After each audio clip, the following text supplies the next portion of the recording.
Bonjour à tous, ravi de vous retrouver dans Smart Job, votre rendez-vous emploi RH, c'est tous les jours du lundi au vendredi, débat, analyse, expertise évidemment, et vos rubriques habituelles. Aujourd'hui avec notre partenaire NextGen Summit, ce sommet qui se déroule à la Défense du 24 au 26 novembre, eh bien le Québec s'invite sur le plateau de Smart Job. Oui, on recevra celui qui a dirigé un réseau d'entrepreneurs québécois, un réseau d'entraide, on en parlera avec lui, c'est peut-être d'ailleurs un modèle unique, on ne l'a pas ici en France. On fera le point avec lui dans quelques instants. Et puis bien dans son job, avec notre partenaire Digrid, eh bien on parlera de l'apprenant au centre de la stratégie learning. On en parle avec Laurent Butel, le DG France de Digrid. Cercle RH, c'est notre débat, c'est un sujet tabou. Le cancer et le travail, comment concilier cette maladie grave avec son emploi? Faut-il en parler? Comment l'annoncer? Toutes ces questions, on en parlera, on y répondra avec mes invités dans le Cercle RH. Et puis dans Fenêtre sur l'emploi, on s'intéressera au CFA. Tout le monde connaît ces centres de formation des apprentis, mais vient de sortir le CFA du chiffre, oui, expert comptable. Tous les métiers autour du chiffre sont dans ce CFA du chiffre. On en parlera avec Valérie Véran, justement, la fondatrice de ce nouveau CFA. Tout de suite, nous sommes avec notre partenaire, le NextGen Summit, et on parle du Québec. Digrid, plateforme d'apprentissage personnalisée pour développer aujourd'hui les compétences de demain.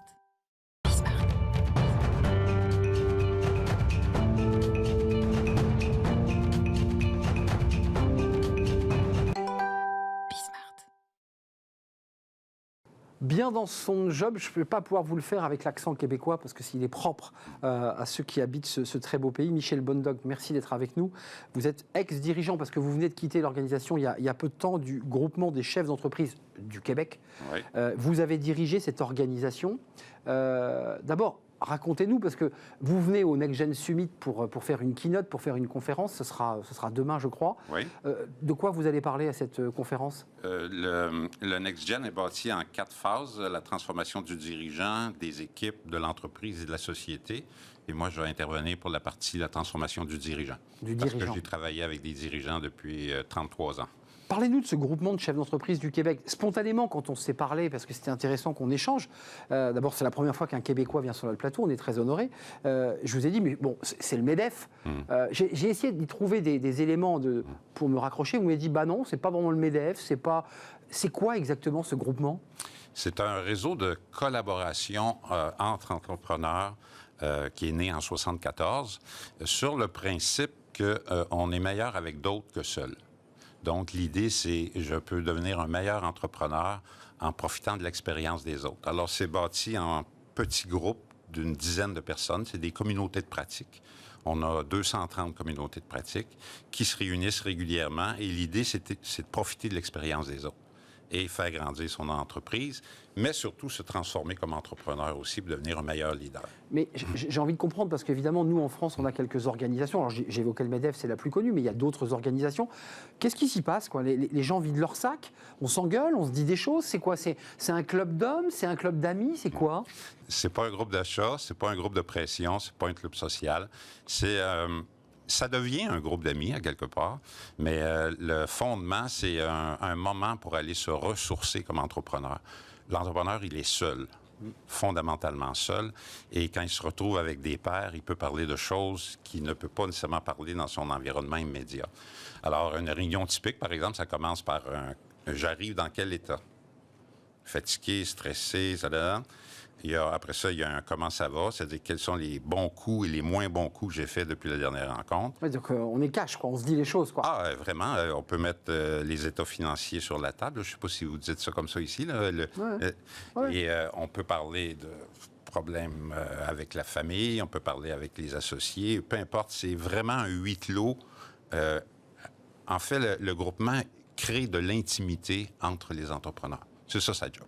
Et juste et confidentiel, parce que si moi je me livre, je suis entrepreneur et je me livre et je commence à raconter mes rapports financiers, mes comptes, j'aimerais pas qu'il y ait un concurrent dans la salle qui se dise tiens, il est à vendre, il est en faiblesse. Donc il y a quand même du respect quand même. Oui, et la confidentialité est la règle de base. Mais est-ce que c'est propre finalement à ce jeune pays qu'est le Québec, dans une forme d'entrepreneuriat, je dirais plus correct, plus solidaire, je ne sais pas quel mot trouver. Est-ce que vous y trouvez des différences avec nos entrepreneurs à nous, qui sont finalement peut-être plus individualistes qu'au Québec? Le groupement a maintenant, c'est pour ça qu'on n'utilise plus du Québec, parce qu'on a maintenant Oui, ça s'est étoffé. près de 200 entrepreneurs en Europe francophone, Belgique, Suisse, une petite affaire, 2 groupes à Lyon, en France. Et je te dirais, fondamentalement, il n'y a pas beaucoup de différence. L'entrepreneur, le point commun, c'est la solitude de l'entrepreneur. Maintenant, comment les choses s'expriment, c'est différent. Ici, vous avez un peu plus la culture du débat.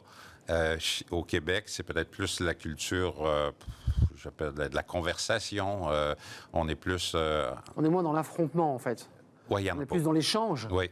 Enfin, c'est le sentiment que j'ai. Oui. Mais Le partage. vous êtes tout près finalement de ce modèle que nous on appelle ici en France le modèle anglo-saxon, souvent qui est repoussé d'ailleurs. Vous savez, en France on le repousse, on dit ça c'est le modèle anglo-saxon et en France on n'en veut pas.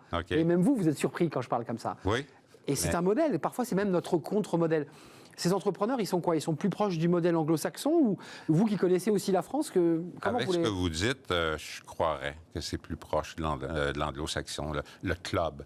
D'ailleurs, ces petites communautés-là, on les appelle des clubs. Des clubs. Oui, sans le savoir, là, je n'avais pas fait le lien avec l'anglo-saxon. Vous qui avez piloté et qui en avez fait votre métier, ça a été votre carrière, quelle était votre mission finalement, au-delà, je dirais, de la partie planning, organisation? C'était quoi? C'est de faire du lien, mettre de l'humain? Qu'est-ce que vous faisiez? La compétence centrale de l'organisation, c'est réunir. Et comme disait Saint-Exupéry, le plus beau métier, c'est de réunir les hommes. Alors, nous, on réunit les entrepreneurs, hommes et femmes. Et la compétence, c'est une compétence... Le métier cœur, c'est faciliter l'échange, puis, comme je disais tantôt, créer de l'intimité. Alors, moi, j'ai fait ça, fait 33 ans que j'ai été au groupement. Mais vous avez posé les gants il y a peu de temps, là. J'ai dirigé pendant une quinzaine d'années et là, je passe vers d'autres choses. Je vais me consacrer justement plus aux entreprises de nouvelle génération. C'est pour ça d'ailleurs que je suis venu à l'événement. C'est-à-dire, vous êtes en train, grâce à votre expérience des 35 ans ou des 30 ans de ce groupement, de pouvoir accompagner quoi? C'est ce qu'on appelle en France les start-upers, les entreprises de la tech, c'est ça? Tous les domaines, à toutes les étapes. Dans le fond, le plus important, c'est l'entrepreneur qui veut faire une transformation de son organisation vers un modèle plus de nouvelle génération, peu importe la taille. Qu'est-ce que vous en avez tiré, vous, à titre personnel, de ce groupement, du fait que vous réinissiez? C'est comme un dîner, excusez-moi. Parfois, on se dit, si j'invite un tel, je ne pourrais pas mettre un tel à la table. C'est une réflexion qui forcément, vous l'aviez, ça, en tête? En disant, si je veux créer de l'intimité, donc de la confiance, je ne peux pas mettre tout le monde comme ça? Non, pour composer chacun des groupes, les 230 groupes, c'est vraiment du casting. Exactement. Oui. C'est qu'en fait, il faut que vous connaissiez précisément les psychologies de chacun pour que les choses s'emboîtent, on est d'accord? Tout à fait. Donc c'était ça votre boulot aussi? Vous seriez bon. Oui, je serais pas mal. Hein? Oui. Il y a une place à prendre au groupement ou pas au Québec? Actuellement, au Québec, il y a 200 000 emplois disponibles. 200 000 emplois disponibles? Oui. Chez ces fameux entrepreneurs? Non. Entre autres, oui. Entre autres. Principalement, oui. Principalement dans les PME. Ouais. Et vous, à titre personnel, l'humain que vous êtes, vous en avez tiré quoi de tout ça? À part le carnet d'adresses gigantesque que vous avez? Oui. En fait, je deviens une meilleure version de moi-même. C'est ce que j'ai appris, c'est-à-dire à force d'écouter les gens, à force d'être parce que dans le fond, ce qu'on offre, c'est une présence. Puis la présence... Une oreille. Oui, c'est ça.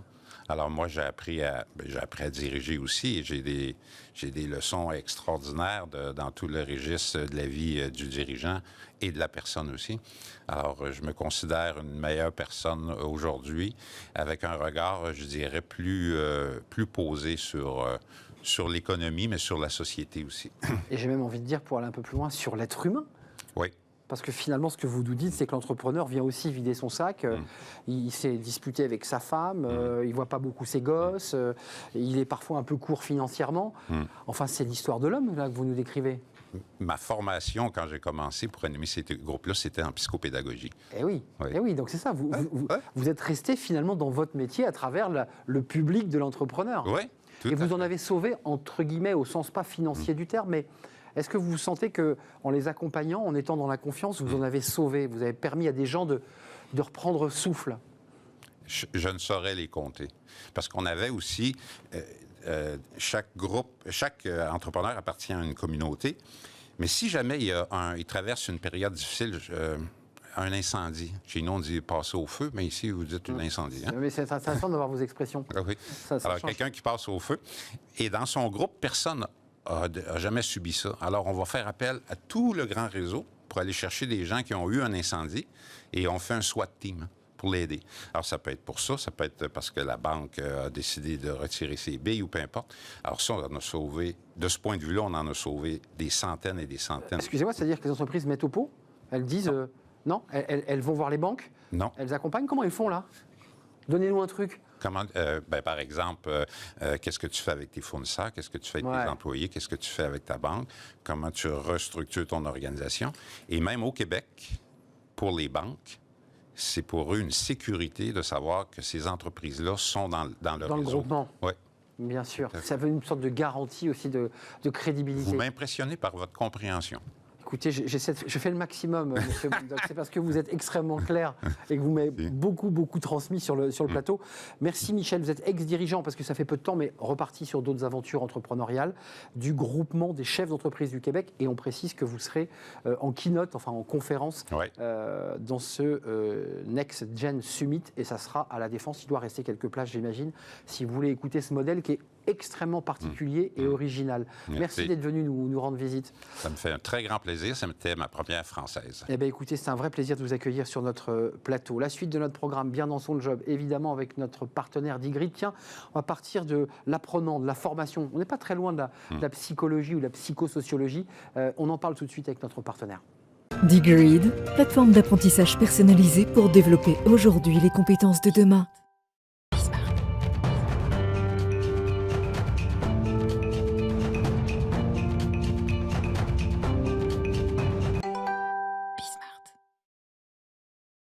Bien dans son job avec notre partenaire Digrid, avec Laurent Butel. Bonjour Laurent. Bonjour. Comment allez-vous? Bien et vous? J'allais dire depuis la semaine dernière, vous étiez avec Aurélie Planex. Vous étiez venu chez nous il y a quelques temps déjà. Tout à fait. Sur ce plateau que vous connaissez bien, placer l'apprenant au centre de la stratégie learning.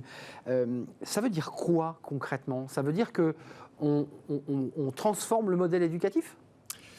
C'est le transformer, c'est l'accompagner dans l'entreprise, c'est le remettre au centre vraiment de son expérience, et c'est l'accompagner vraiment sur ce qu'il doit apprendre et comment il doit apprendre et comment il veut apprendre. C'est vraiment essayer de refléter ces éléments-là. Vous partez d'un constat que globalement, pour être précis, 8 personnes sur 10 ne possèdent pas les compétences requises pour assumer leur mission actuelle. Ça fait froid dans le dos. Ça veut dire qu'il y a 8 personnes qu'il faut donc accompagner. Qu'il faut accompagner pour qu'elles puissent monter en compétences, pour qu'elles puissent découvrir quels sont les apprentissages à mettre en face de ce manquement pour pouvoir répondre à leurs attentes et donc se développer. Donc le moment est propice là parce que j'ai le sentiment qu'il y a une transformation, une accélération avec cette crise Covid. On l'a vu en effet depuis l'an dernier également sur l'évolution des compétences, les compétences qui deviennent également les plus importantes et quelle est l'implication du collaborateur également dans son apprentissage. Donc on voit qu'ils reprennent la main sur leur apprentissage, sur leur formation, et on le voit qu'au sein des entreprises, il y a également une prise de conscience de la part des dirigeants et des équipes d'apprentissage, de learning, qui mettent la main sur ce sujet. Alors vous pointez du doigt un sujet qui moi me semble fondamental, c'est souvent l'inadéquation entre la formation, même la qualité de formation, et le collaborateur qui dit bah oui, j'ai bien fait cette formation, mais elle ne correspondait pas du tout à ce que je voulais, ou elle était, on me l'a imposée. Ça, c'est quand même des sujets qui sont sensibles. C'est-à-dire qu'il faut faire de la formation, mais qui soit affinée, adaptée. C'est vraiment le point sur. C'est un très bon point que vous soulevez, c'est qu'on voit que le collaborateur apprend en entreprise avec le contenu qui lui est communiqué. Bah oui. Et parfois, ce n'est pas en adéquation avec ce qu'il attendait. C'est pour ça que nous, dans notre approche, ce qu'on voit chez nos clients, des Capgemini ou des Swisscom, pour partir un peu plus large sur l'Europe, mais qui vont remettre le collaborateur vraiment au centre de son expérience. Il a la possibilité d'apprendre le contenu de sa société, mais également le contenu qui l'apprend lui au quotidien, et de le voir concrètement dans sa société. Mais ça veut dire, on va revenir quand même sur l'étude Gartner qui parle que 58% de la main-d'œuvre aurait besoin de nouvelles compétences. Là, on n'est plus dans l'idée il faut se former. C'est l'idée globalement, j'ai une formation, mais globalement, elle ne sert plus à grand-chose parce que le métier a changé. Ça aussi, ça donne froid dans le dos. Près de 60%, ça veut dire que c'est des métiers de demain qu'on ne connaît pas et on dit aux gens, il faut aller plutôt par là, quoi. Oui, il y a plein de choses qui font froid dans le dos, mais on reste quand même optimiste. Mais j'ai chaud quand même. Bon, parfait. C'est qu'on reste être relativement optimiste sur le fait que oui, il faut monter en compétences. Il y a beaucoup de transformations au sein des entreprises. Les collaborateurs ont également la capacité de monter en compétences. Ce qui est intéressant, c'est de comprendre qu'on est au courant qu'il y a un manquement et qu'il va falloir monter en compétences pour réussir cette transformation.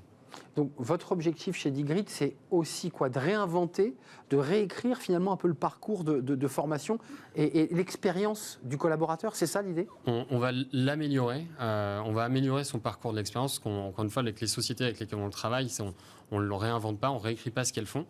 C'est juste qu'on améliore l'expérience du collaborateur en recentrant tous les contenus qu'il y a au sein de l'entreprise disponibles, mais également les contenus que le collaborateur apprend dans sa vie de tous les jours. Vous comme moi, on lit des blogs, on écoute des podcasts. Donc comment on fait là pour capter tout ça? Parce que c'est nous, pour pas rentrer dans la partie technique, mais c'est un logiciel qui va permettre en fait d'agréger toute cette connaissance et de cela de faire une corrélation avec les compétences que le collaborateur a déjà. Parce qu'aujourd'hui, j'ai beau être data scientist, développeur dans une société. Demain, il va falloir que je monte en compétences. Je suis développeur, il y a des nouveaux langages tous les jours. Il faut les apprendre et comment les identifier. C'est la société qui peut être force de proposition autant que les collaborateurs. Qu'est-ce que vous dites aujourd'hui du modèle actuel? Alors, il n'est pas question de benchmarker la concurrence, c'est pas le sujet, mais on a le sentiment que vous êtes quand même assez disruptif dans votre proposition, dans la manière dont vous abordez ces questions de formation. On essaie d'être disruptif, donc on existe depuis à peu près 2012, donc on est un peu les pionniers sur tout ce qu'on appelle dans l'acronyme LXP, c'est Learning Experience Platform.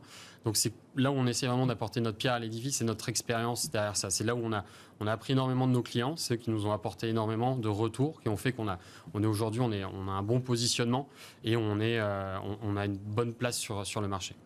Pour le dire simplement, on a connu les formations sur catalogue où on partait 3 jours, 4 jours, quittant l'entreprise, allant faire quelques bons déjeuners le midi, la formation à la papa. On est passé à autre chose, là, aujourd'hui. C'est de la formation qu'on choisit soi-même, sur ses temps choisis. Enfin, c'est ça aussi l'intérêt. Après, oui, tout à fait. Après, on ne va pas changer la bonne formation à la papa. On va pas l'oublier non plus. Parce que vous la gardez, vous dites qu'il faut la garder. On la garde toujours parce que nous, ce qu'on fait, c'est qu'on va connecter également ces systèmes qui vont donner accès à cette formation à la papa, comme vous le dites, aux collaborateurs. Et de choisir quelle session à laquelle il veut être prêt. Oui, mais on implique quand même le collaborateur sur j'ai envie d'y aller, pas envie d'y aller, on ne me force pas à y aller. Après, il y a toujours des formations qui restent obligatoires. Quand on est dans des milieux comme dans le pharmaceutique, on doit passer des certifications. Donc le collaborateur est obligé pour pouvoir répondre à ses obligations professionnelles. Il y a quand même un chiffre, je vais éviter de dire qu'il donne froid dans le dos, mais qui montre aussi l'acuité et l'importance de la formation. 41% des travailleurs dans le monde envisagent de démissionner. On le voit aux États-Unis avec ces démissions sur TikTok médiatisées qu'on présente. Ça veut dire que le monde du travail est en train de vivre une révolution et que les collaborateurs eux-mêmes s'interrogent même sur leur propre histoire en tant que collaborateurs. Oui, tout à fait. La grande démission, on voit, c'est un gros mouvement aux États-Unis qui est également en rapport à leur économie. Leur économie fait qu'on peut démissionner très rapidement, on peut et repartir ailleurs. Et repartir ailleurs. Vice-versa, la société peut également nous licencier hyper rapidement. Donc voilà, c'est un gros mouvement. C'est une certaine génération qui est également impliquée qui est visée plus par cette motivation et cette tendance. Mais en effet, c'est un gros mouvement. C'est également lié. C'est affiché sur l'entreprise aussi, il faut le dire. Quelque part. Oui, on affiche l'entreprise.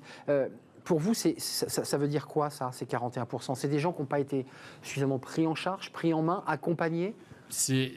On va parler plus de culture learning, que ce soit sur des grosses sociétés, comme on le voit, la grande démission, ça porte sur une population qui est moins enclin aujourd'hui à travailler dans des grands groupes. Donc, je pense que c'est plus d'un point de vue culture, la culture learning, la culture apprenante, c'est donner des valeurs en fait aux collaborateurs, leur redonner la main sur ce qu'ils souhaitent développer et leur faire comprendre qu'ils sont les maîtres en fait de leur destin. Ça fait un peu baseline, mais non, mais exactement. C'est-à-dire retrouver du sens en ayant le sentiment réel qu'ils peuvent piloter leur vie, ou en tout cas leur carrière, ce qui n'est peut-être pas le cas, ce qui explique ces risques de démission.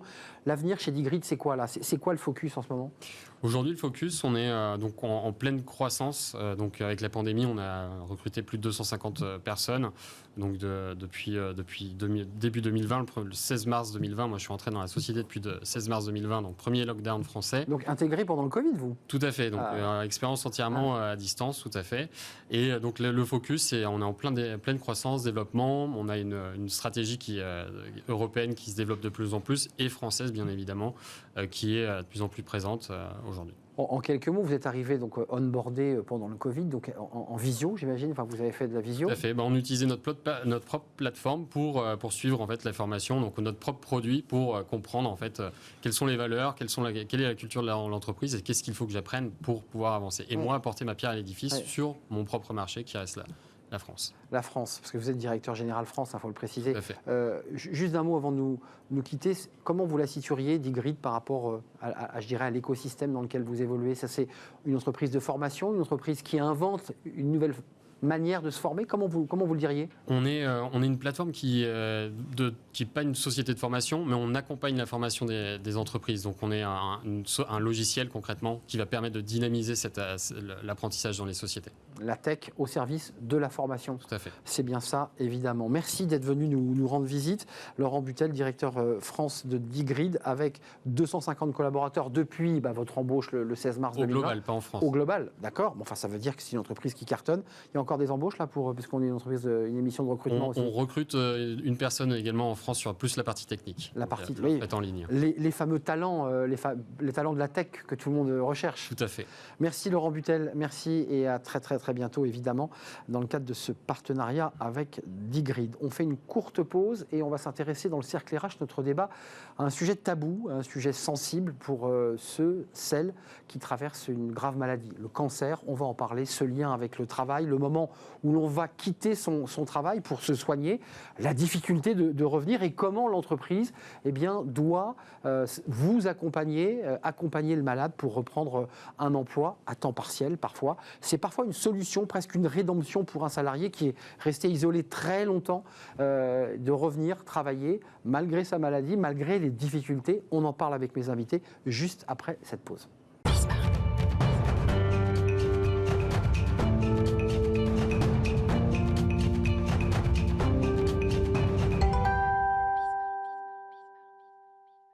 Le cercle RH, notre débat pour parler d'un sujet tabou qui est de moins en moins, la maladie, le cancer. Évidemment, cela pose d'énormes problèmes. Vous qui êtes salarié, cadre, collaborateur, d'abord comment on l'annonce, comment on traverse cette période de soins, mais parfois on a envie de continuer à travailler, ne pas rester évidemment hospitalisé ou chez soi. Comment on traverse cette période et comment on revient ensuite, et puis surtout comment l'entreprise vous accompagne, vous aide à sortir de cette situation qui est souvent une situation douloureuse sur le plan physique, psychologique, et puis qui a vraiment des conséquences évidemment sur la vie familiale et sur la vie personnelle. On en parle avec mes invités, ils sont engagés sur ce sujet. À ma droite, Anne-Sophie Tuzinski, merci d'avoir répondu à notre invitation, fondatrice de l'association Cancer at Work, et on parlera de ce baromètre avec des chiffres, alors qui sont à la fois pour certains très bons, puis d'autres qui sont plus alarmants sur les salariés qui considèrent que les entreprises les accompagnent pas suffisamment. Et puis aussi un vrai problème d'information, on en parlera. Il y a des dispositifs qui existent, mais les salariés ne les connaissent pas forcément. À ma gauche, Patricia Ferré. Bonjour Patricia. Bonjour. Ravie de vous revoir, fondatrice et directrice générale de l'association Envie 2. Chiffre 2, résilience. Vous aussi, vous avez un baromètre qui est un petit peu plus ancien, mais on en parlera, j'en suis sûr. Et puis avec nous, Philippe Salle, président du groupe Foncia. Merci d'avoir répondu Bonjour. À notre invitation, malgré votre emploi du temps.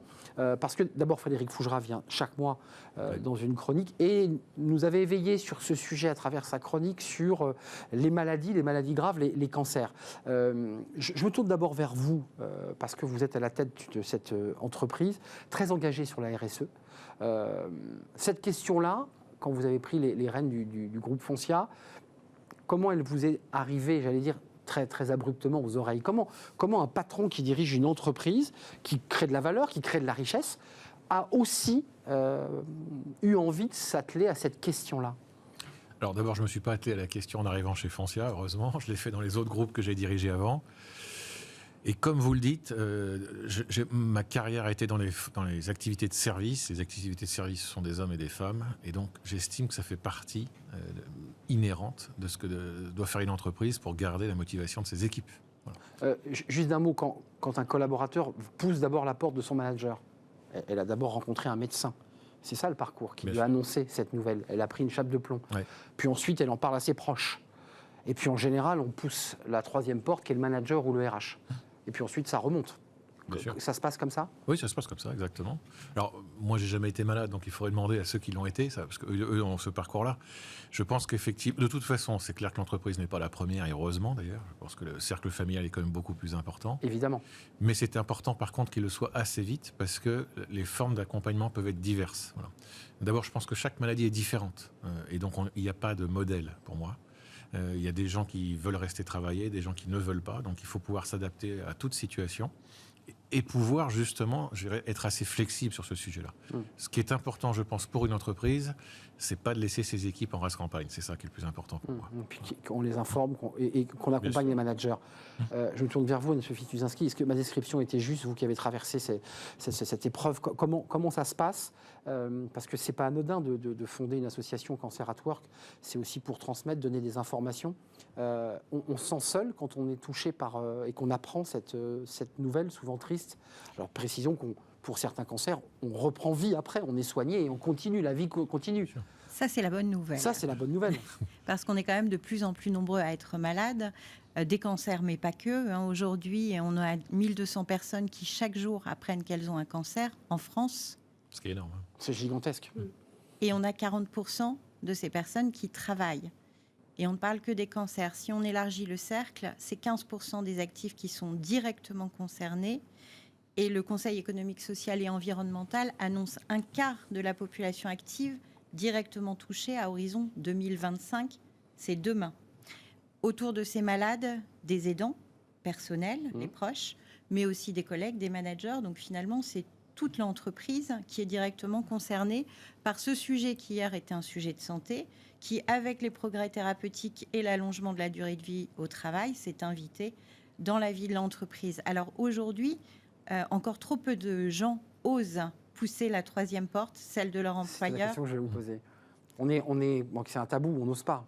On n'ose pas, encore dans une situation sur deux, ce qui est beaucoup trop, parce qu'on se prive finalement de la chance de mettre en place un accompagnement adapté pour pouvoir revenir au travail dans de bonnes conditions ou continuer à travailler quand c'est possible et quand on le souhaite dans de bonnes conditions. Je pense au film de Magimel et de Catherine Deneuve qui est en ce moment à l'affiche et qui pose cette question aussi de la manière dont les médecins doivent prendre en charge les premiers mots de l'annonce d'une maladie, puisque dans son cas, je ne veux pas spoiler le film, mais c'est une maladie, un cancer incurable, donc il a toute une réflexion à mener sur lui-même. Ce sujet, les chiffres que donne Anne-Sophie Tuzinski, c'est vrai qu'ils sont assez effrayants. Ça veut dire qu'il faut une réflexion globale sur la prise en charge de ces personnes, de leur accompagnement, de la façon dont on va leur permettre de reprendre ensuite une vie, parce que, en fait, pour le dire un peu cash, la personne qui est atteinte d'une maladie, un cancer du sein pour les femmes, très fréquent, elle se dit, moi, quand je vais revenir, on va me placardiser. On va penser que je suis faible, que je ne vais pas avoir la force de... C'est ça l'angoisse, finalement, du salarié. Je pense que assez globalement, c'est quelle est la place de nos épreuves de vie dans le monde du travail. Quand on voit le rôle justement que représente le travail dans un processus de reconstruction, parce que c'est un facteur identité majeur, c'est notre utilité, c'est le sens qu'on peut donner aussi à nos vies.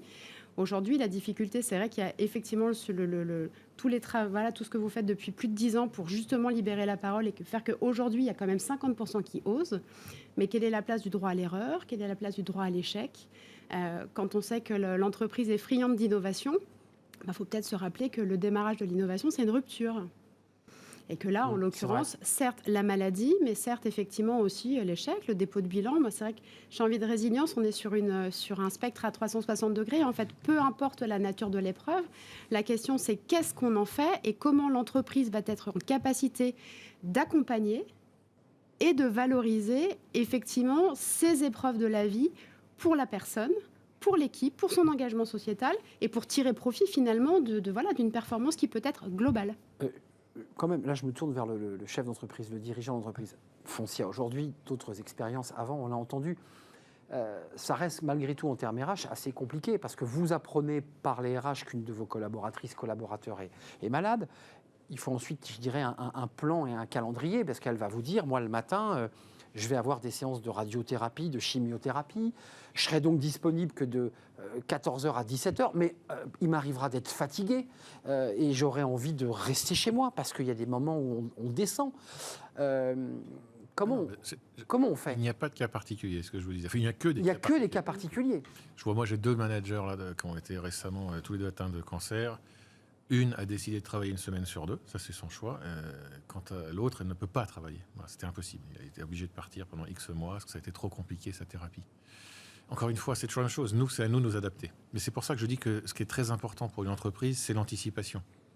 On peut résoudre tous les problèmes, mais il faut juste qu'on puisse être au courant. C'est pour ça que les 50%, il faudrait que 100% des gens puissent en parler. Il n'y a aucune raison, il n'y a pas de tabou après tout dans une entreprise. Je vous pose la question parce que je vous ai vu sourire, mais votre sourire n'était pas des mots. Qu'est-ce qui fait qu'aujourd'hui, il n'y a encore que 50% de personnes qui osent et d'autres qui partent? Je disais par pudeur, mais est-ce que c'est aussi la peur d'une forme de déclassement dans l'entreprise, de ne plus être dans le moule? Je ne pense pas que ce soit une forme de déclassement, mais c'est que simplement l'absence... On est vite remplacé dans le monde, il ne faut pas rêver, on est vraiment quand même d'instantanéité. Voilà. Mais c'est vrai d'ailleurs pour un congé maternité, c'est exactement la même chose. Donc la peur, c'est simplement de se dire, comme je ne vais plus être là, quelqu'un va faire à un moment le job à ma place, et puis finalement, il va prendre ma place. Je pense que c'est ça, la crainte. Enfin, votre expérience, et c'est aussi le job dating... C'est aussi un sujet qui a une particularité, la maladie au travail, c'est qu'il n'existe pas dans le monde du travail. On n'est pas malade au travail. Quand on est malade, on est en arrêt maladie. Oui. Quand on revient au travail, on est guéri, bien portant, ultra Et performant. donc opérationnel. Moi, je peux vous dire que 10 ans après, les conséquences de la maladie, je les vis encore au quotidien dans ma vie professionnelle, les fatigues, les pertes de mémoire, les difficultés de concentration. La réalité est bien plus nuancée. Et c'est la raison pour laquelle il est essentiel que des dirigeants d'entreprise comme Philippe, comme tous les dirigeants engagés aux côtés de Cancer at Work, prennent la parole vis-à-vis de leurs salariés via la signature de notre charte et leur disent « Chez nous, vous pouvez exprimer que vous êtes malade au travail et ensemble, on va travailler pour vous accompagner, les personnes malades, mais aussi les aidants et puis les collègues et les managers qui souffrent aussi d'une certaine manière de la maladie du collègue ou de la collègue concernée. Vous êtes d'accord, il faut libérer la parole et avoir un discours rassurant, un discours d'accompagnement, parce que c'est vrai que les personnes vous disent spontanément, c'est comme un congé mat, tu sais, je vais partir 6 mois, on me dit que ça ira mieux. Pour certains cancers, les médecins vous annoncent qu'avec un traitement, on s'en sortira. Bon, ils vous disent peut-être pas toujours que les séquelles vont durer des dizaines d'années derrière. Non, pas pas toujours. Bon, vous y croyez, mais en même temps, vous êtes un peu hésitant. Vous sentez que c'est compliqué. Qu'est-ce qu'on doit faire? Qu'est-ce qu'on peut faire? Moi, je crois que c'est simplement un discours d'authenticité. Et en fait, c'est là la difficulté, c'est qu'il est très difficile d'être soi au travail, puisqu'on nous vend la partition vie pro, vie perso. Quand je suis au travail, j'ai un cadre qui me fait que je m'adapte et que j'ai certains codes. Mais pour autant, le sujet, c'est vraiment cette question de l'authenticité et de laisser la place effectivement à la parole. Parce que sinon, on est dans la double peine. Et on est dans la double peine pour la personne au moment où elle revient, de faire semblant d'être comme elle était avant, alors que je suis partie d'un point A. Au mieux, je suis un point A', mais ça ne sera plus jamais la même chose. On l'entend. Hein. J'ai le même vécu. On a fait le même voyage avec Anne-Sophie dans une autre vie en cancérologie. Donc, vous avez, pardonnez-moi, vous avez aussi traversé cette... Moi, en 2013, oui, en 2013 aussi, un cancer du sein. C'est pas très extraordinaire dans la vie d'une femme aujourd'hui. Par contre, la question, c'est ça, c'est qu'est-ce qu'on en fait? Qu'est-ce qu'on fait de nos vécus? Voilà, toutes les deux, on s'est transformées en entrepreneuses sociales, on va dire ça comme ça. Mais d'autres avec des deuils, avec, encore une fois, un dépôt de bilan. Qu'est-ce qu'on génère de ça? C'est la vraie vie dans le monde du travail. Il y a un soi fort qui est très présent. Non, nous ne sommes pas des cartes de visite au travail. Forcément, voilà, nous avons un corps. Et c'est vrai que c'est quand même assez intéressant de se dire, on doit parler de la place de la santé dans le monde du travail. Il faut le poser dedans. Mais elle est là, la question de la santé. Mais attendez, vous me dites quelque chose de très fort, c'est que toutes les deux, d'ailleurs, finalement, et vous nous éclairez sur une partie de votre vie qui nous échappait, c'est que votre vie a basculé quand même à travers cette maladie qui vous a traversé. C'est-à-dire que vous n'étiez plus non seulement la même, peut-être physiquement, mais professionnellement, vous avez basculé. Moi, il y a eu une vous n'avez pas repris la vie que vous aviez avant. Alors moi, j'ai pas une histoire rêvée de comment j'ai été réaccueillie, et donc je ne rentrerai pas là-dedans, puisqu'il faut saluer les initiatives de ceux qui font les choses et qu'on a besoin aujourd'hui de nourrir. Vous avez été accueillie et vous en avez tiré une souffrance de cet accueil. Alors moi, j'ai pas du tout été accueillie, c'est encore une autre histoire. Moi, j'étais placardisée et on a supprimé mon poste. Donc je ne citerai pas l'employeur parce qu'il y a un peu de Et c'est pas ça qu'il faut qu'on retienne. Je pense que c'est vraiment important de regarder ceux qui font. Moi, pourquoi je m'intéresse à la résilience professionnelle, c'est la médaille, elle n'est pas en chocolat, mais de l'autre côté, parfois, il y a du happy end et ça fait plus d'engagement, ça fait plus de courage, ça fait plus de liens. Et c'est ça qui est intéressant de regarder dans les messages qu'on transmet. Et je pense que vous en êtes aussi l'exemple, c'est qu'on n'est pas là dans le pathos. Ça fait partie de la vie. Maintenant, qu'est-ce qu'on en fait dans le monde du travail quand on a des collaborateurs qui restent au moins jusqu'à 55 ans en âge de travailler? Qu'est-ce qu'on fait de ça et comment on valorise? Et nous, on travaille notamment sur le rôle de celui qui va être tuteur de résidence professionnelle, et en particulier ce senior qui, avec 20 ans de boîte déjà, en a vu quelques-unes à titre professionnel et personnel, et qui est peut-être le mieux à même de détecter des situations. Parce qu'on parle du cancer, mais on ne parle pas de l'épuisement professionnel, on ne parle pas du déni d'aidance. Il y a 39% des aidants aujourd'hui qui sont en déni d'aidance. C'est un sujet qui concerne la vie de l'entreprise. Évidemment. Et qui s'épuise parce qu'ils mènent deux vies en parallèle qui sont totalement intenables. Le mot placardisé a été, je l'avais moi prononcé, mais vous l'avez prolongé par votre propre expérience. Il y a cette espèce d'angoisse absolue de c'est la double peine, Anne-Sophie. C'est-à-dire non seulement je suis malade, mais en plus, hormis des exemples, et Foncia est avec nous là aujourd'hui, il faut le signaler et le saluer, mais il y a des mauvais élèves quand même dans l'histoire. Oui, et à l'inverse en fait de Patricia, moi j'ai eu cette chance de vivre une très belle expérience de vie de la maladie au travail. Qui vient compenser. Et c'est parce que cette expérience de vie, je crois, a été très belle. D'ailleurs, elle se passait juste à côté de vos studios, dans l'immeuble voisin. Ça vous a donc rappelé des souvenirs en revenant. Exactement. Que le bar qui est juste à côté a accueilli l'annonce à mon patron du cancer le 7 mars 2011. Et donc, c'est parce que j'ai eu cette très belle expérience de vie, c'est parce que j'ai eu aussi des managers exemplaires que j'ai su d'emblée que c'était possible et que je pouvais, à ma manière, apporter une contribution pour faire bouger les lignes et mieux concilier, permettre aux dirigeants d'entreprise et à leurs salariés donc ça de vous a mieux libéré, concilier maladie et travail. Moi, ça m'a complètement libérée. Ouais, et donc, ça vous a encouragé finalement à lancer ce sur quoi vous êtes et qui permet quand même de libérer la parole. Parce que ce que vous faites, Cancer at Work, avec des job dating cancer, c'est l'idée que c'est que, vous le dites, le cancer est dans la vie, c'est une épreuve, c'est pas à côté. Je me tourne vers vous parce que vous êtes le bon élève. On voit Frédéric Fougera qui nous parle de l'engagement de Foncia sur beaucoup de sujets, avec beaucoup de sincérité. Il faut être sincère sur ce sujet. Oui, il faut être sincère sur tous les sujets, je pense. Sur tous, mais sur celui-ci, j'allais dire en particulier. On ne fait pas toujours tout bien, vous savez. Mais bien sûr, mais il faut de la sincérité. Enfin, là où je suis complètement d'accord, c'est que de toute façon, la vie linéaire, ça n'existe pas. On a tous à un moment des chocs, des trucs, enfin, voilà, ça peut être plein de choses. Les accidents de la vie. Voilà, ça peut être la maladie, mais ça peut être d'autres choses aussi, des problèmes familiaux, etc. Et donc, il faut juste accepter ça, c'est tout, ça fait partie de la vie, c'est comme ça. La chose qui est la plus importante, en tout cas pour une entreprise, c'est quand même de garder ses équipes. Voilà. Quand on est un bon élève, c'est-à-dire quand un patron d'une grande entreprise décide de s'engager sur ces sujets, et pas que sur ces sujets-là d'ailleurs, je pense que vous avez aussi un retour des collaborateurs. Au-delà du fait de les garder, de garder vos talents, on a bien compris l'enjeu, mais le rapport humain des collaborateurs qui disent j'ai été bien traité, j'ai pu me soigner, j'ai pu revenir au travail. Enfin, vous avez des retours? Oui, bien sûr. Je pense que... Une entreprise, ça reste quand même un groupement de personnes qui essaient de travailler ensemble. Voilà, c'est ça qu'on essaye de faire finalement. Et pour travailler ensemble, je pense quand même qu'il faut mettre du bien-être. Ça n'existe pas. Voilà, on a tous un moment, un cœur, où voilà, on a tous des sensations, des feelings qu'il faut au moment pouvoir répondre ou pas répondre. Voilà, on n'est pas des robots. Ça. Donc je pense qu'une entreprise, simplement, son objectif, en tout cas son dirigeant, c'est de faire en sorte que l'équipe, pour qu'elle soit performante, puisse travailler ensemble. Anne-Sophie Tuzinski, on est rentré, je dirais, presque dans l'âme de ce sujet, c'est-à-dire la douleur, la difficulté, les angoisses de perdre son job, d'être placardisé. Ou la libération. Ou la libération, qui est le cas de vos deux histoires, finalement. Elles ont des aboutissements équivalents. Évidemment, l'accueil n'a pas été le même de part et d'autre. Vous dites dans le baromètre que les collaborateurs ne sont pas informés d'un certain nombre de dispositifs, d'outils, parce que là, on est vraiment dans la relation humaine, mais il y a des dispositifs. C'est quoi les dispositifs? Qu'est-ce qui existe? Alors, il existe des dispositifs de différentes natures, des dispositifs légaux, comme la visite de pré-reprise, la visite de reprise, la formation pendant l'arrêt de travail. Ça peut être une occasion de développer ses compétences. On peut se former, donc. On peut se former, même quand on est en arrêt maladie, avec l'accord, bien sûr, du médecin, de son médecin, mais on peut continuer à développer cette compétence. Chez Cancer at Work, notre conviction va même plus loin. Notre conviction est que dans l'expérience de vie de la maladie, nous développons tous et toutes des compétences et des qualités, souvent les fameux soft skills que tous les recruteurs recherchent à corps et à cri, oui. Et que ces compétences et ces qualités, elles sont précieuses dès lors qu'on les reconnaît, dès lors qu'on en prend conscience, à la fois dans la vie des personnes, mais aussi dans leurs projets professionnels.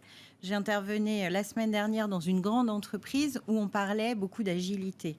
Ça, c'est le mot très à la mode. Et une équipe qui, du jour au lendemain, est confrontée à une annonce et au départ brutal d'un de ses collègues, d'un des collaborateurs, elle doit forcément faire preuve d'agilité pour repenser son organisation et atteindre des objectifs qui sont nécessaires et même indispensables à la pérennité de l'entreprise. Et on travaille beaucoup cette question chez Cancer at Work de la création de valeur humaine, c'est assez évident, sociale, mais aussi économique et sociétale dans nos actions. Juste un mot, alors vous avez créé vos structures, vous vous engagez, il y a de l'engagement dans ce que vous faites sur le recrutement, parce qu'il y a un vrai sujet.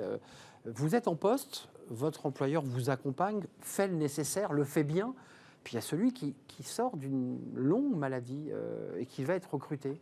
Il y a une angoisse terrible. Parce que même d'ailleurs, pour tout vous dire, quand vous empruntez à la banque, on vous demande si vous avez eu des graves maladies, vous faites des croix. Comment on fait là?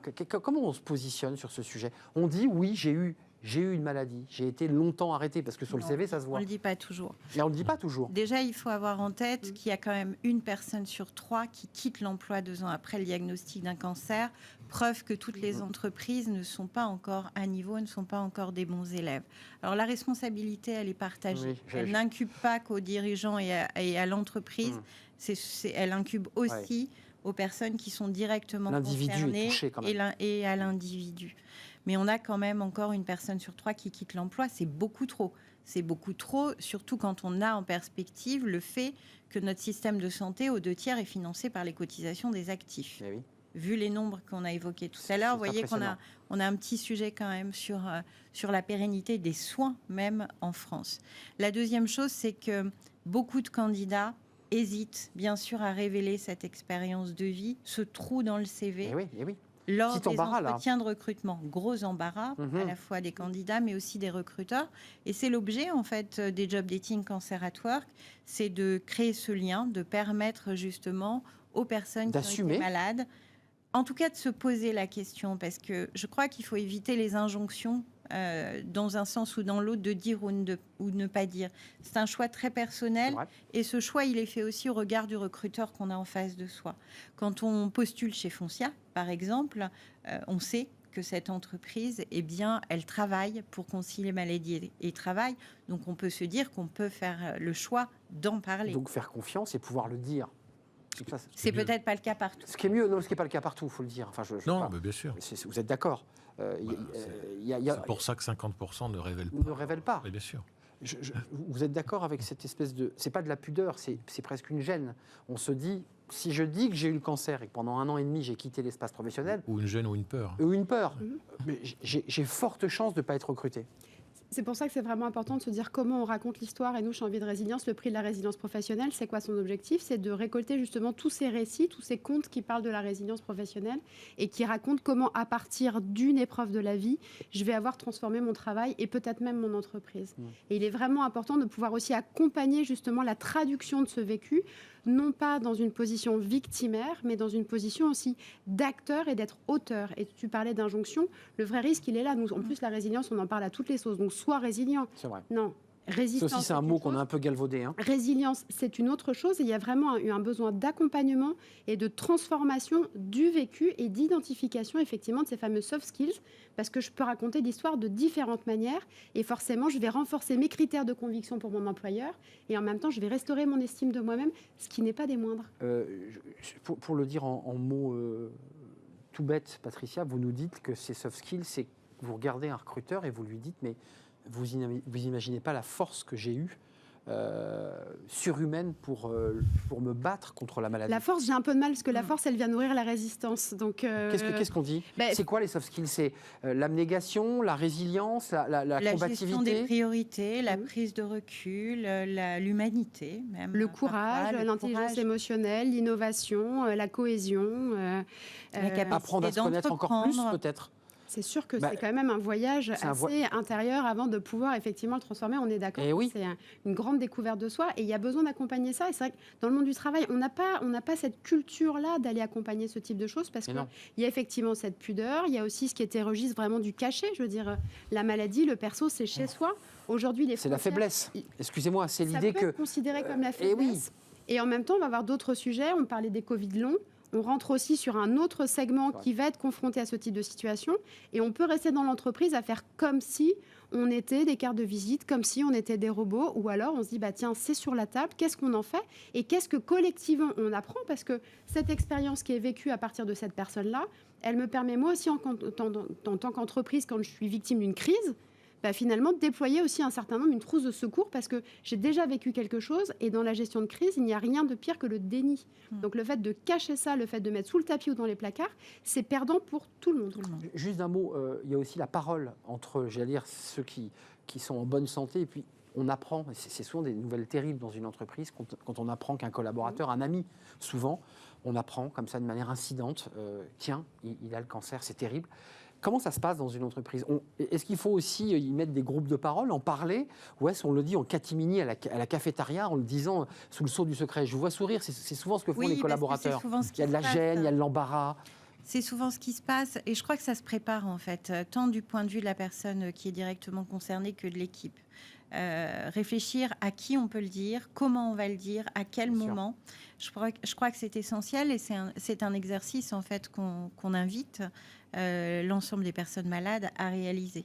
Il y a des moments, il y a des mots et c'est pas quelque chose qu'on balance à la machine à café. C'est quelque chose. Excusez-moi, c'est une information aussi que lorsqu'on est victime de cette maladie, qu'on a envie de maîtriser aussi. Vous voyez ce que je veux dire, c'est que l'information ne vous échappe pas comme une sorte de rumeur comme ça qui se dissipe comme un poison dans l'entreprise. Enfin, il y a quand même, c'est très gênant. Enfin, c'est votre image, c'est l'image de la personne. C'est pas toujours le cas en fait. Et c'est vraiment ce que disait Philippe tout à l'heure. Il n'y a pas une situation qui ressemble à une autre. Il n'y a pas une envie d'une personne qui ressemble à une autre. Et même chez une même personne, l'envie peut varier au fil du temps. Philippe Salle, comment ça se vit et vous n'avez pas finalement répondu sur le retour des collaborateurs. Qu'est-ce qu'ils disent de votre entreprise lorsque, non seulement ceux qui sont recrutés, mais ceux qui sont atteints par ces maladies graves, on parlait du cancer, il n'y a pas qu'elles, il y a des retours? Ils disent, oui, j'ai été pris en charge, oui, j'ai été bien pris. Je pense je suis sûr même que certains apprécient énormément. Après, la parole doit se délier sur ce sujet-là. Voilà. Je pense que c'est très apprécié. Certains le disent, d'autres moins, peu importe.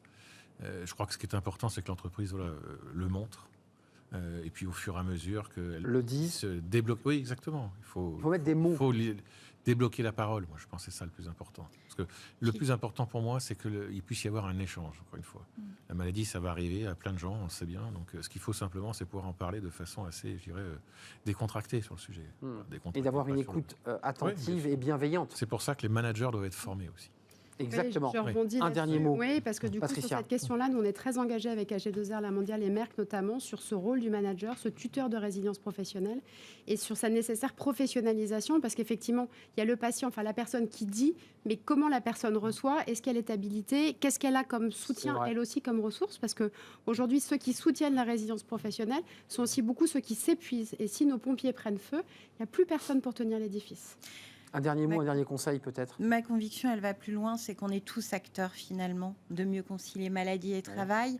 Et Philippe fait toujours preuve de beaucoup d'humilité, mais moi ce que j'entends dans son entreprise il est très humble et chez tous les membres de Canceratoire, c'est la fierté des salariés, de l'ensemble des salariés, d'avoir un patron, d'avoir une entreprise engagée pour concilier les maladies, les accidents de vie avec la vie professionnelle. Donc votre travail est double, à la fois libérer la parole de celles et ceux qui sont atteints par ces maladies, pas toutes mortelles, faut-il le préciser, sur lesquelles on reprend vie et sur lesquelles on va rebâtir une histoire. Et puis vous êtes aussi, vous avez parlé aux chefs d'entreprise qui sont peut-être les mauvais élèves ou qui ne savent pas faire. C'est ça votre enjeu. Ou qui n'ont pas conscience. Et qui n'ont pas encore conscience. Aujourd'hui, l'entreprise, finalement, ne touche pas du doigt un sujet qui n'est pas cartographié. Vous savez que le monde de l'entreprise, quand il n'y a pas de cas, c'est difficile à appréhender. Ces chefs d'entreprise qui nous écoutent, un quart de vos salariés à horizon 2025 seront touchés. Est-ce que vous pouvez vous priver d'un quart de vos talents en quelques semaines, quelques mois pour avoir une entreprise performante et durable? Merci mesdames, bravo pour ce que vous faites en tout cas pour libérer la parole et évidemment donner aussi envie à ceux qui sont atteints par ce maladie de le dire, de poser ce problème et puis d'avoir une vie après, puisque c'est le témoignage que vous êtes venu Ça nous s'appelle la apporter. résilience, en fait. La résilience. Merci Patricia Ferré, fondatrice directrice générale de l'association Envie de Résilience, avec un baromètre. Et puis Anne-Sophie Tuzinski, il y avait un livre que je n'ai pas présenté, Cancer et travail, j'ai retrouvé ma place, comment trouver la vôtre, avec un point d'interrogation qui est sorti en 2017 chez Erol. Merci à Philippe Salle pour vous aussi ce que vous faites chez Foncia, avec beaucoup de modestie et de recul, mais vous le faites réellement. Vous êtes le président de ce groupe Foncia. Merci de nous avoir rendu visite. On termine notre émission avec Fenêtre sur l'emploi. On connaît tous les CFA, Centre de formation des apprentis, mais est-ce que vous connaissez les CFA, le CFA du chiffre? Non, vous ne le connaissez pas, on vous le présente.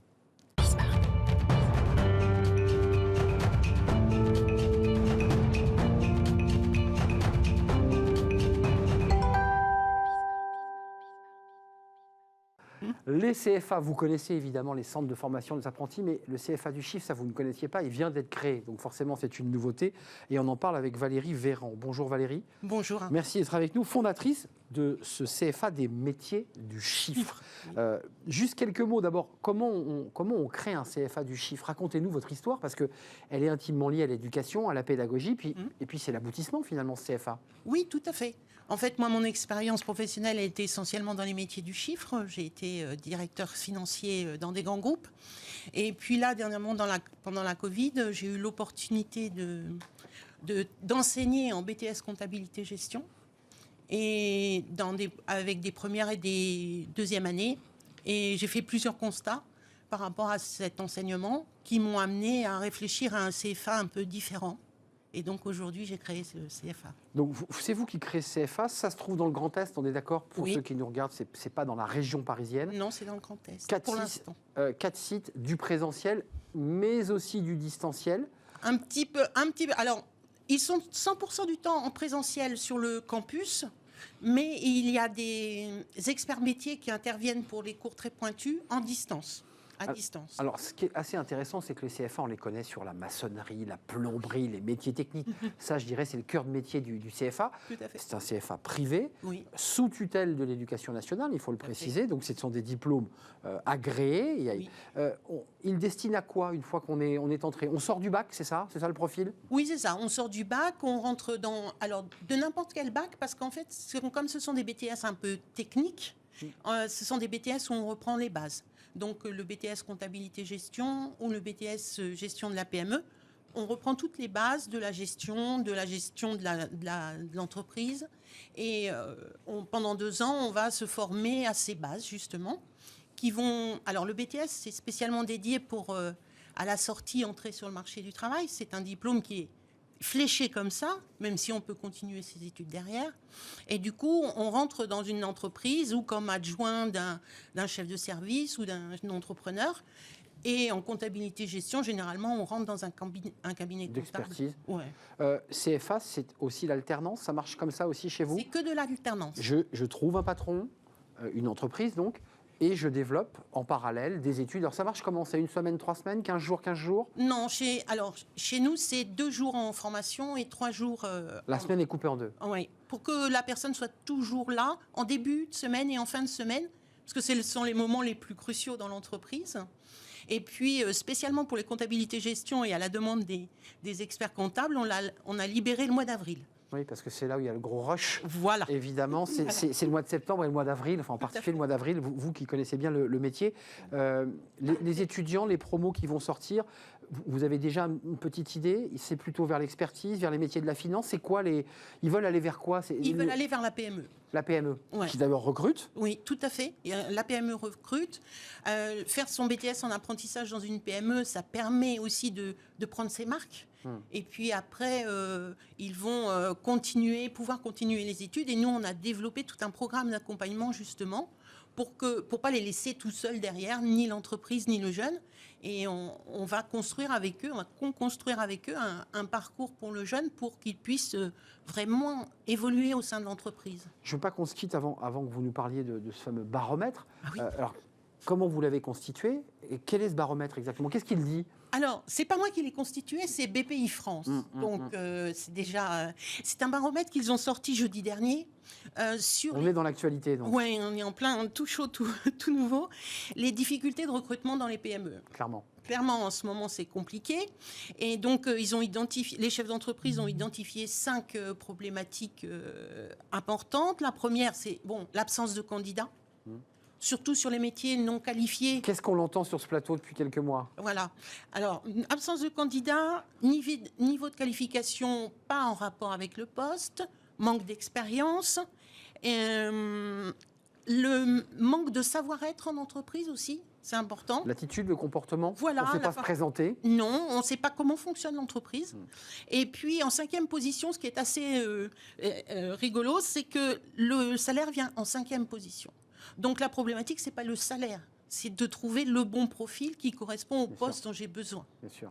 D'où l'intérêt, excuse-moi, de boucler avec votre CFA. Oui. C'est quand même l'avantage du CFA, c'est que l'employeur peut aussi former à sa main, je dirais, aux couleurs de l'entreprise, qui a sa personnalité, son rythme. Le jeune collaborateur, on peut le dire, quand on passe par un CFA en alternance, et notamment dans le vôtre, derrière, il y a l'embauche. Tout à fait.